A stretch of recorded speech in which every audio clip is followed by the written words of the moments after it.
사랑하는 성도 여러분, 우리가 따르는 삶 가운데 힘들고 어려운 시간을 지날 때가 있습니다.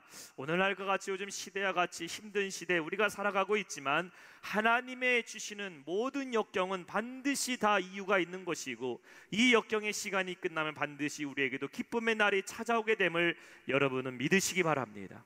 하나님이 우리에게 하시는 일은 이유 없는 일 없습니다. 하나님의 자녀의 삶에는 우연이란 것도 없습니다. 삶에 굴곡도 있고 어두운 터널을 지날 때도 있고 깊은 슬픔에 빠질 때도 있고 아무도 알아주지 못하는 외로운 시간을 지나갈 때도 있지만, 하나님 믿고 의지하는 성도, 하나님께서 반드시 우리의 슬픔을 걷어가시고 기쁨으로 회복시켜 주심을 믿으시기 바랍니다.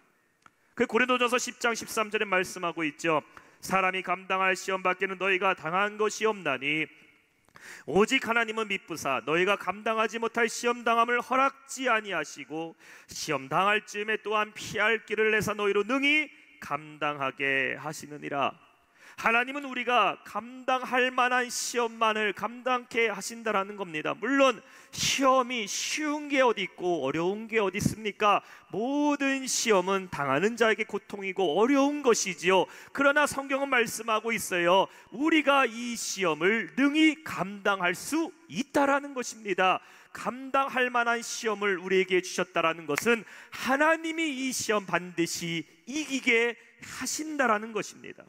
또한 시험 당할 즈음에 우리에게 무엇을 내신다고요? 피할 길 열어주신다는 거예요. 피할 길. 막막해 보이지만 하늘 쳐다보면은 여전히 하늘은 뚫려 있습니다. 고난을 만난다 할지라도 하나님 바라보며 피할 길을 열어주시는 그 하나님만 신뢰하는 우리 모두 영락의 성도 되시기를 주님의 이름으로 축원합니다. 오늘 본문의 8장은 하나님 계속해서 이스라엘 백성을 회복해 가시는 이야기를 기록하고 있습니다. 예루살렘 성벽이 재건되었습니다. 그리고 우리는 지난 시간에 느헤미야를 통해서 하나님은 여러 흩어졌던 이스라엘 백성들을 다시 모으시는 것을 보게 됐지요. 예배자들을 세우시고 사명자들을 세우시고 하나님의 백성들 다 모여서 하나님 성전에 둘러와서 살게 하나님은 회복시키십니다. 그리고 이제는 그들 안에 비로소 비어있던 것들, 하나님의 은혜가 상실되어 있고 삶의 믿음과 소망이 사라져버린 그들의 삶 가운데 성벽은 재건됐으나 여전히 무너진 그들의 심령을 하나님은 하나하나 벽돌 쌓아 올리듯이 그들의 심령을 치유하시고 회복하시는 것을 우리는 살펴보게 됩니다. 지금까지는 느헤미야를 통해서 하나님이 성벽을 재건하셨다면은 이제는 백성들이 하나님의 전에 모였더니요, 그 안에 자발적으로 변화가 일어나기 시작하는데, 어떠한 변화가 일어났느냐? 하나님을 비로소 백성들이 찾기 시작했다라는 것입니다. 예루살렘에 돌아오니까 그들 안에 갈망이 일어나기 시작합니다. 우리가 말씀을 좀 듣자, 우리가 하나님의 음성을 좀 듣자, 우리가 다시 하나님을 예배하자. 이제는 백성들이 자발적으로 그 안에 하나님의 은혜를 구하는 그 마음의 감동과 간절함이 회복되기 시작했다라는 것입니다. 우리가 이것을 볼 때에요, 사람이 어느 자리에 있는가가 참 중요하다라는 것을 보게 되지요. 죄 짓는 사람들, 죄 짓는 세상에 있다 보면요, 결국 어디를 쫓아가게 됩니까? 죄를 쫓아가게 되어 있습니다. 근데 은혜의 자리로 돌아오게 되면은, 하나님 계신 곳으로 돌아오게 되면 어떻게 됩니까? 하나님의 은혜를 쫓는 자리가 된다라는 것이에요. 세상 가운데 흩어져 있던 이스라엘 백성들이 예루살렘 안으로 모여들어지자 누가 말하지도 않는데 모든 사람들이 동일하게 하나님의 은혜에 대해서 갈급해하기 시작했고 그 은혜를 찾기 시작했다라는 것이에요. 오늘 우리는 은혜의 자리로 돌아왔습니다.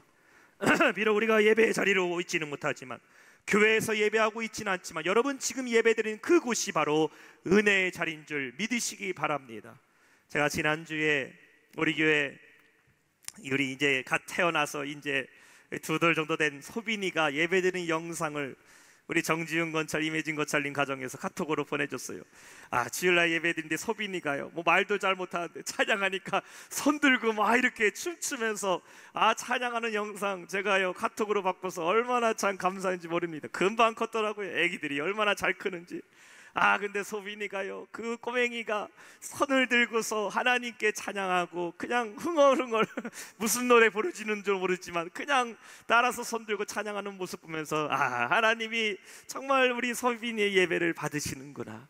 여러분, 이 시간 예배의 자리로 오셨어요. 은혜의 자리에 오셨습니다. 예배당에서 예배드리면 얼마나 좋겠습니까? 그러나 예배하지 못하는, 이 성전에서 예배하지 못한 상황 가운데 여러분 가정에서 지금 예배드리고 계시죠? 그곳이 지금 은혜의 자리입니다. 하나님이 여러분을 부르신 자리예요. 이곳에 오면은 다시 우리 안에 뭐가 생겨야 됩니까? 은혜에 대한 갈급함이 일어나야 돼요. 오늘도 내가 말씀 듣고 은혜 받아야겠다, 하나님 말씀 듣고 내가 오늘 회복해야겠다, 다시 한번 살아나야겠다, 산만했던 나의 생각들, 중심을 잃어버렸던 내 마음의 중심이 다시 하나님께 초점을 맞춰야겠다 결심하는 오늘 예배 되시기를 주님의 이름으로 축원합니다. 그 예배 가운데 말씀을 통하여 우리 안에 하나님이 주신 은혜의 풍성함으로 말미암아 우리의 모든 슬픔이 변하여 기쁨으로 바뀌게 되는 역사가 임하기를 주님의 이름으로 축원합니다. 오늘 말씀의 첫 번째는 바로 말씀을 사모해야 합니다. 우리 한번 따라해 볼까요? 말씀을 사모해야 합니다. 이 사람이 아프면요, 가장 먼저 없어지는 것이 무엇일까요? 바로 밥맛이 사라집니다. 식욕이 사라져버리죠. 그래서 흔히들 이렇게 말합니다. 가장 맛없는 밥이 어디냐? 병원밥이 맛없다고 해요. 병원에 입원한 사람 치고 병원밥 맛있다고 얘기하는 분 한 분도 못 봤습니다. 근데 제가 실제로요, 가족 중에 한 분이 병원에 입원하게 돼서 간병하러 갔다가 식사 때가 돼서 병원에서 나오는 밥을 제가 한번 실제로 먹어봤습니다. 아니, 병원밥이 얼마나 맛이 없길래 다들 맛없냐고 얘기하는, 그래서 제가 먹어봤는데요, 아니 여러분, 병원밥이 정말 맛있습니다. 얼마나 맛있는지요. 간도 딱 돼 있고 뭐 장조림 여러 가지 반찬 나오는데요, 제가 먹는데 너무 맛있는 겁니다. 국까지 다 먹었어요. 병간호 하는데 환자분은 그냥 침대에 계시고 제가 밥 다 먹었습니다. 제가 그때 느낀 게 뭐냐, 병원 밥이 맛이 없는 게 아니라 병원에 있는 내가 밥맛이 없구나. 사람이 마음이 아프고 몸이 힘들면요, 밥맛부터 사라집니다. 근데 그렇게 밥맛 없다, 먹기 쉽지 않다라고 얘기했던 사람이 갑자기 배고파지기 시작합니다. 사람들 옆에 있는 사람에게 말하죠. 가서 음식 좀 달라고, 뭐 먹을 것 좀 달라고 하면요, 그때부터 어떻게 뭐가 일어난다라는 겁니까? 비로소 회복이 일어난다라는 것이죠. 밤새 끙끙 앓던 아이가 어제부터는 아무것도 먹기 싫어하다가 오늘날 자고 일어나는데 엄마 밥 줘, 배고파 이러면요, 그 아이는 이제 낫기 시작했다라는 것이죠. 영적인 회복, 어디서부터 시작될까요? 회복은 바로 갈급함을 느끼면서부터 시작된다라는 것입니다. 영적인 굶주림을 느낄 때에, 그때에 우리는 회복이 시작되고 있다라는 것이에요. 영적인 필요성을 느끼며 살아야 된다라는 것이지요.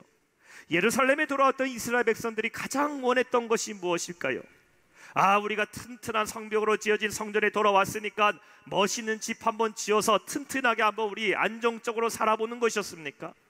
땅을 잃어버린 채 살던 백성들이 예루살렘에 돌아와서 비옥한 땅을 얻어서 거기서 농작물 기르면서 사는 것이 그들의 바람이었을까요? 아닙니다.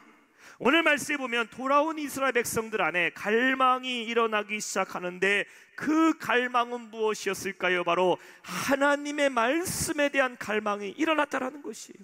하나님 말씀에 대한 사모함이 그들 안에 생겨나기 시작했다라는 것입니다. 여러분, 이스라엘 백성들이 왜 이런 고난을 당했습니까? 왜 바벨론의 포로에, 페르시아의 포로가 됐습니까? 하나님의 말씀을 어겼고 그들은 멀리 했기 때문에 이러한 고난을 당했습니다. 근데 오랜 포로 생활과 고통의 시간들 가운데 그들은 무엇에 대해 깨닫게 돼요? 하나님의 말씀을 듣고 싶다, 내 안에 잃어버린 것이 하나님의 은혜라는 것을 그들은 다시 한번 깨닫게 되고 그 하나님의 은혜를 찾기 시작했다라는 것이에요.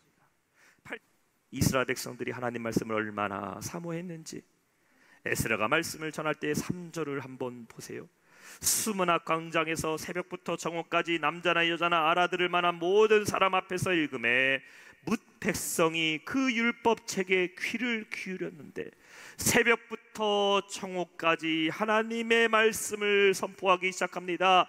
그런데 그들이 듣기 시작하는데 그냥 들은 것이 아니라 성경에 보면 율법책에 귀를 기울였다라고 말하고 있어요. 귀를 기울이다라는 말은요, 마음에 새기다라는 원어의 의미가 있습니다. 하나님 말씀 한 말씀을 스폰지와 같이 빨아들이면서 그 말씀을 마음에 새기기 시작하는데 몇 시간 동안 들었다고요?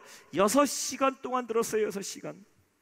만약에 제가 오늘 설교 한번 6시간 해보면요, 여기 계신 분 얼마나 계시겠습니까? 6시간 유튜브로 말씀 들으시는데 6시간 설교하면요 아마 중간에 화면 몇 번 바꾸실걸요. 6시간 동안요 백성들 그 자리에서 꼼짝하지 않고 스펀지와 같이 하나님의 말씀을 다 흡수하고 그 마음에 새길 정도로 뭐가 있었다? 그들 안에는 하나님의 은혜에 대한 갈망이 있었다라는 것이죠. 갈망. 누가 지금 이들을 붙잡고 있어요? 사람의 의지로 가능한 겁니까? 아닙니다. 주의 성령께서 백성들을 꽉 붙잡고 계셨다라는 것이. 사랑하는 성도 여러분, 우리 안에 말씀에 대한 사모함, 은혜에 대한 사모함을 회복하시길 주님의 이름으로 축원합니다. 그럼 하나님이 붙잡아 주시오. 하나님, 우리가 하나님의 말씀을 들을 때에 그냥 소리로 듣는 것이 아니라 하나님 이 시간 하나님의 말씀이 레마로 내 마음 가운데 말씀하여 주옵소서. 목사님의 입으로 전해지는 이 말씀이 사람의 음성으로 듣는 것이 아니라 하나님의 음성으로 내 마음에 새겨지게 하여 주시옵소서. 그럼 하나님이 여러분에게 말씀하시는 겁니다. 회복을 주시고 힘을 주시고 내가 너와 함께함이라, 놀라지 말라, 두려워하지 말라, 내가 너의 하나님이 됨이라. 하나님 말씀 의지한 믿음 가운데 승리하는 성도 되시기를 주님의 이름으로 축원합니다. 두 번째는 아멘으로 믿어야 합니다. 자, 말씀을 듣는 것에서만 끝나는 것이 아니죠. 그 말씀을 우리가 어떻게 됩니까? 믿음으로 받고 반응하고 화답해야 된다라는 것입니다. 그것이 두 글자로 무엇입니까? 아멘이라는 것입니다. 사람이요, 보세요, 대화를 나눌 때에도요 내가 말하는 그 대화를 집중해서 들어주는 사람이 있는가 하면은 듣는 신용만 하면서 들은 거 안 맞는 것 같이 그냥 흘러 들어버리는 그런 사람도 있습니다. 여러분이 만약에 누군가와 대화를 한다면요 내 얘기를 잘 들어주고 경청하는 사람에게 대화하고 싶습니까? 아니면 내가 아무리 얘기해도 너는 떠들어라, 나는 안 듣겠다 하는 사람과 대화하고 싶습니까? 나의 말을 잘 들어주고 같이 반응하는 사람과 대화하고 싶겠죠. 특히 아내들이 보면요 남편과 대화할 때에 아내의 말을 잘 들어주는 남편들에게는 특징이 있다고 합니다. 그 특징, 저도 한번 좀 배워보려고 했어요. 근데 어렵더라고요. 아내의 말을 잘 들어주는 남편의 그 특징이 뭐냐, 기술이 뭐냐, 바로 맞장구를 쳐주라는 겁니다. 단답식으로 응, 아니. 저는 좀 가끔 그럴 때 있어요. 요즘 우리가 카톡이나 문자 보면요 응이라까지 쓰지도 않고 그냥 이응만 쓰는 사람들이 있습니다. 아, 저 그런 분들하고 카톡하고 싶지가 않아요. 그냥 응도 안 쓰고 이응만 써요. 아, 근데요 아내들이 남편하고 대화할 때 보면은 잘 들어준 남편들은요 뭐가 있다? 바로 리액션이 있다라는 거예요. 맞장구를 잘 쳐준다는 겁니다. 예를 들어서 아내가 이렇게 말한다고요. 여보 내가 아까 무슨 일이 있었는데, 그러면 그냥 보편적인 무뚝뚝한 남자들은 왜 이러는데요, 다정한 남자들은 이렇게 대답한대요. 응, 있었는데. 자, 이게 어렵죠. 그 아내가 얘기합니다. 아, 누가 나한테 이렇게 말하더라고. 그 무뚝뚝한 남편들은 그런데 다정한 남편은 이렇게 말한다고요. 이렇게 말하더라고. 그러면은 그렇게 말했어. 아, 이렇게 맞장구를 쳐주라는 거예요. 아, 내가 너무 속상했어. 그러면 남편이 하지 말고 진짜 속상했어. 제가 이거 해보려니까 도무지 못하겠더라고요. 아, 힘듭니다. 힘들어. 아내가 말하는 게 비논리적이고 무슨 말하는지 못 알아들어도요 그냥 그렇게 대꾸해보라는 거예요. 맞장구도 쳐보면요 아내가 말하다가 그 마음이 다 풀린다라는 겁니다. 그런데 함정이 있어요. 가끔 아내가 얘기하다가 이런 거 물어볼 때가 있어요. 내가 아까 뭐라고 얘기했지 물어보면 당황하게 됩니다. 제대로 못 듣고 있으면. 대화도 맞장구를 쳐줘야 이야기가 주고받게 되고 그 마음이 전달되지요. 이스라엘 백성들이 하나님의 말씀을 들을 때 맞장구하게 됩니다. 그 마음으로 하나님의 말씀에 합하게 됩니다. 화답하는데 8장 6절에 말씀하고 있어요. 에스라가 위대하신 하나님 여호와를 성축함에 모든 백성이 손을 들고 아멘 아멘 하고 응답하고 몸을 굽혀 얼굴을 땅에 대고 여호와께 경배하니라. 우리 한번 따라해 봅시다. 손 높이 들으세요. 손 한번 높이 들고 우리 크게 아멘 아멘 두 번 합시다. 시작. 아멘 아멘. 그렇습니다. 손 내리세요. 이스라엘 백성들이 하나님의 말씀을 듣자 손을 높이 들고 아멘 아멘이라 외치며 그 말씀을 그 마음에 받아들이기 시작합니다. 말씀을 듣던 이스라엘 백성들 마음이 뜨거워지기 시작했어요. 도무지 가만 서서 하나님의 말씀을 부동자세로 들을 수가 없습니다. 하나님이 그 마음에 요동함을 주시기 시작했는데 어떻게 됩니까? 손을 높이 들었어요. 손을 높이 든다는 건 무엇을 말합니까? 항복한다라는 것이죠. 이 말씀 아래 내가 굴복한다라는 것입니다. 인간의 지성과 내 생각과 내 감정과 내 고집을 다 내려놓고 하나님이 이 시간 나에게 말씀하여 주옵소서. 손을 높이 들었어요. 아멘이라 외치기 시작합니다. 아멘이라는 말은 무슨 말입니까? 주여 그렇게 될 줄 믿습니다. 말씀대로 이루어질 줄 믿습니다. 아멘 아멘으로 외치기 시작하고 땅에 고개를 숙이며 엎드리며 여호와께 경배하였더라. 그 말씀 아래 굴복했다라는 거예요. 하나님 내 마음에 말씀하고 계시는군요. 하나님 말씀 진짜 살아계신 나의 음성이시군요. 그 말씀에 굴복하고 순종했다라는 거예요. 사랑하는 성도 여러분, 하나님의 말씀을 아멘으로 믿는 성도 되시기를 축원합니다. 그러면 그 말씀대로 이루어지는 거예요. 말씀대로 살아나게 되는 겁니다. 에스라가 어떠한 성경 말씀을 전했는지 본문은 말하고 있지 않아요. 에스라가 어느 본문을 읽더라 성경은 말하고 있지 않습니다. 그러나 하나님의 말씀이 전해질 때에 백성들의 자세는 아주 세세하게 기록하고 있죠. 어떠한 말씀이든지 간에 하나님의 말씀이 전파되자 백성들은 그 말씀을 내 마음에 받아들였다라는 것이에요. 자, 말씀을 사모하고 그 다음에 아멘으로 믿을 때에 마지막 세 번째는 무엇일까요? 슬픔이 변하여 기쁨이 됩니다. 말씀의 제목 따라해 볼까요? 슬픔이 변하여 기쁨이 됩니다. 말씀을 듣던 이스라엘 백성들이 울기 시작합니다. 눈물은요 참 숨기기가 힘듭니다. 은혜 받으면 눈물이 나오게 되죠. 냉랭하고 차가운 마음을 가졌던 사람도요 은혜 받고 성령 받게 되면요 눈물 콧물 흘리면서 기도하게 됩니다. 저도 아직도 기억하고 있어요. 제가 중학교 2학년 때 벌써 얼마나 오랜 시간 지났습니까? 중학교 2학년 때 여름 수련회 때 마지막 날 칠보산 기도원에서 제가 성령 체험 받고 기도했던 그때 눈물 콧물 다 쏟으면서 쉬지 않통 다 비울 때까지 그렇게 울며 기도했던 그 순간을 저는 아직도 기억하고 있어요. 그때는 뭐 창피한 것도 없습니다. 뭐 여학생들이 쳐다보던 학생분 수련회에서 뭐 그런 거 신경 쓰지 않아요.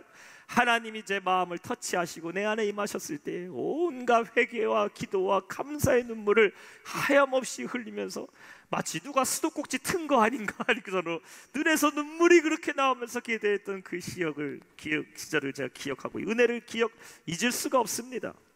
9절의 말씀을 한번 보세요. 자, 우리 한번 한 목소리 읽어볼까요? 9절 말씀 시작. 백성이 율법의 말씀을 듣고 다 우는지라. 총독 느헤미야와 제사장 겸 학사 에스라와 백성을 가르치는 레위 사람들이 모든 백성에게 이르기를 오늘 너희 하나님 여호와의 성일이니 슬퍼하지 말며 울지 말라 하고. 여러분, 율법이 차가운 겁니까? 율법이 은혜가 없어요? 아닙니다. 하나님의 말씀을 듣자 성령께서 그들의 마음을 움직이기 시작하는데 율법 속에서도 하나님의 긍휼을 깨닫게 되기 시작하고 율법 속에서도 하나님이 우리를 얼마나 사랑하시는지를 그들이 느끼기 시작했다는 것이에요. 여러분, 이것이 바로 말씀의 능력입니다. 백성이 통곡하며 울기 시작하는데 어찌할꼬 회개의 눈물과 감사의 눈물이 뒤섞여서 그들이 울기 시작했다라는 겁니다. 눈물에는 치유의 힘이 있습니다. 회복의 힘이 있어요. 사람의 마음을 녹이는 힘이 눈물 안에 있어요. 세상에서는 말하죠, 운다고 달라질 게 있냐고. 아닙니다. 은혜 받아 흘리는 눈물은요 달라지게 됩니다. 은혜 받아 기도 중에 흘리는 눈물은 우리의 심령을 회복시키는 능력이 있음을 믿으시기 바랍니다. 시편 56편 8절에 말씀하고 있어요. 나의 유리함을 주께서 계수하셨사오니 나의 눈물을 주의 병에 담으소서. 이것이 주의 책에 기록되지 아니하였나이까. 다윗이 하나님께 기도합니다. 하나님, 나의 눈물을 주님의 병에 채워주옵소서. 그 안에 하나님 회복과 치유와 아버지의 은혜를 깨닫게 하여 주옵소서. 오늘날 여러분의 기도에 눈물이 있습니까? 진짜 눈물 흘리면서 기도하신 적 얼마나 되세요? 말씀을 들으면서 내 마음에 하나님이 만지시는 그 은혜를 경험하며 울어보신 적 언제 있습니까? 혹시 영적인 안구 건조증에 걸려서 너무나 드라이하게 건조한 신앙생활 하고 계시지는 않습니까? 눈물을 회복해야 돼요. 그냥 억울해서 흘리는 눈물, 원통해서 흘리는 눈물, 걱정해서 흘리는 눈물이 아니라 하나님이 주시는 은혜의 감격의 눈물, 성령의 충만함에 복받쳐 오르는 그 눈물을 우리는 다시 회복해야 될 줄로 믿습니다. 저는 설교하다가 종종 울 때가 있어요. 그러면 사실 좀 이렇게 창피할 때가 있습니다. 창피할 때가 있어요. 그래서 저희 사모가 예배 마치고 집에 가서요, 저희 사모한테 이렇게 얘기합니다. 아유, 내가 좀 너무 많이 우는 것 같지? 이러다 울보 목사 되는 거 아니야? 근데 저희 사모가 이렇게 얘기하더라고요. 아니라고, 울면은 은혜가 된대요. 그래서 어느 날은요, 설교하다가 안 울면요, 혹시 은혜가 안 될까봐 막 억지로 눈물을 짜내야 되는 거 아니냐, 이런 부담감이 있을 때가 있습니다. 억지로 울어야 되는 건 아니죠. 그러나 은혜 받아서 흘리는 눈물, 창피한 게 아니에요. 창피한 게, 그거는 아름다운 겁니다. 하나님의 병에 내 눈물을 채워주옵소서. 하나님이 그 눈물을 보시고, 내 눈물을 보시고 내 기도를 들어놓으라.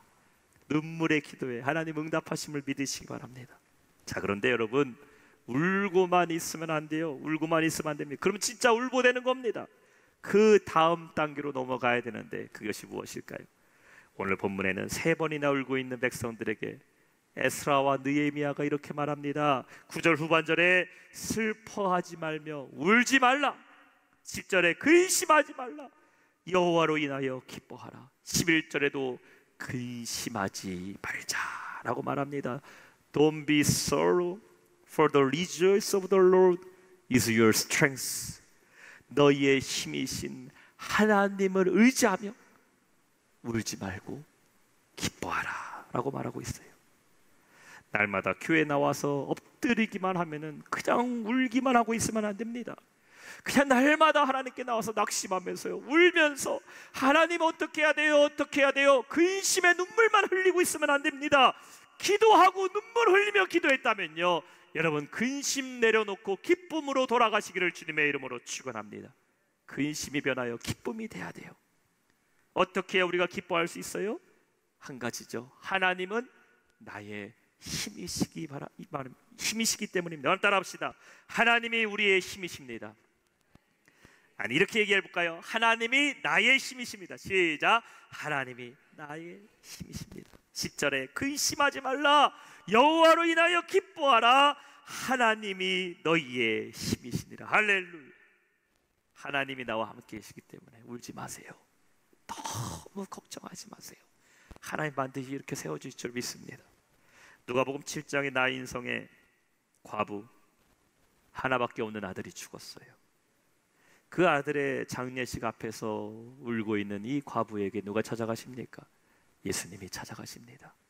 울고 있는 여인을 주께서 붙잡아 주시면서 이렇게 말씀하고 계셔요. 누가복음 7장 13절에 보면은 주께서 과부를 보시고 불쌍히 여기사 울지 말라 하시고, 울지 말라 하시고, 아들의 죽음은 슬픈 일입니다. 그러나 예수님은 내가 왔으니 더 이상 울지 말라. 주님이 그 아들 살려주실 것이기 때문에, 나는 생명의 주인이시기 때문에 더 이상 울지 말라 하면서 과부의 죽은 아들을 그 자리에서 살려주십니다. 눈물을 닦으시고 슬픔을 기쁨으로 바꾸시는 하나님. 그렇습니다, 여러분. 세상에선 가슴 아픈 일이 있어요. 힘든 일 왜 없겠습니까? 죄로 인해서 고통받는 사건들도 있어요. 어려운 모든 근심, 울 수밖에 없는, 다 울 것 같은 일들밖에 없지만, 여러분, 이 시간 여러분 우는 마음으로 예배하고 있다 할지라도 하나님 말씀 듣고 우리가 돌아갈 때에는 내 모든 눈물 닦으시고 기쁨으로 회복하시는 그 하나님의 능력 의지하며 기쁨으로 돌아가는 성도 되시기를 주님의 이름으로 축원합니다. 내 모든 것 아시고 나와 동행하시는 하나님, 그 하나님께서 우리의 인생을 책임지고 계셔요. 내 연약함 다 알고 계십니다. 그러나 The Lord is your strength. 하나님은 나의 힘이시니 우리는 슬픔 중에서도 변하여 기쁨 될 수 있는 겁니다. 슬픔을 변하여 기쁨으로 회복하신 하나님의 능력을 의지하면서 오늘도 이 예배 가운데 참된 기쁨이 회복되는 우리 모두 영락의 성도 되시기를 주님의 이름으로 축원합니다. 말씀을 맺겠습니다. 여러분 안에 갈망이 무엇이에요? 말씀에 대한 사모함이 있으세요? 진짜 은혜에 대한 사모함이 있습니까? 오늘 주일 예배를 준비하면서 오늘 11시 예배 드렸는데 여러분 10시 30분부터 벌써 예배 가고 싶은 마음이 있으셨습니까? 예전에 그러셨잖아요. 하나님 성전에서 예배할 때는 벌써 주일 아침이면 부산하게 교회 갈 준비하고 예물도 준비하고 옷도 단정하게 하면서 토요일부터 예배 준비했던 여러분의 그 간절함 변하면 안 됩니다. 바뀐 게 뭐가 있습니까? 장소만 바뀌었어요. 아니, 장소는 지금 여러분 그 가정이 예배 자리입니다. 교회입니다. 우리 안에 간절함은 절대 잃어버리면 안 돼요. 오늘 하나님 나에게 무엇을 말씀하실까? 오늘 나에게 무슨 은혜를 주실까? 오늘 예배 중에 하나님은 내 어떤 기도에 응답하실까? 기대감을 갖고 하나님의 말씀을 삼하는 성도 되시기를 주님의 이름으로 축원합니다. 은혜가 충만해서 사모하지 않는 게 아닙니다. 은혜가 떨어졌기 때문에 사모함을 잃어버리게 된 거예요. 충만하면 충만할수록 더 하나님을 의지할 수밖에 없는 겁니다. 다시 회복하세요. 하나님 말씀을 사모하고 은혜를 사모하고 성령 충만 사모하는 성도 되시기를 축원합니다.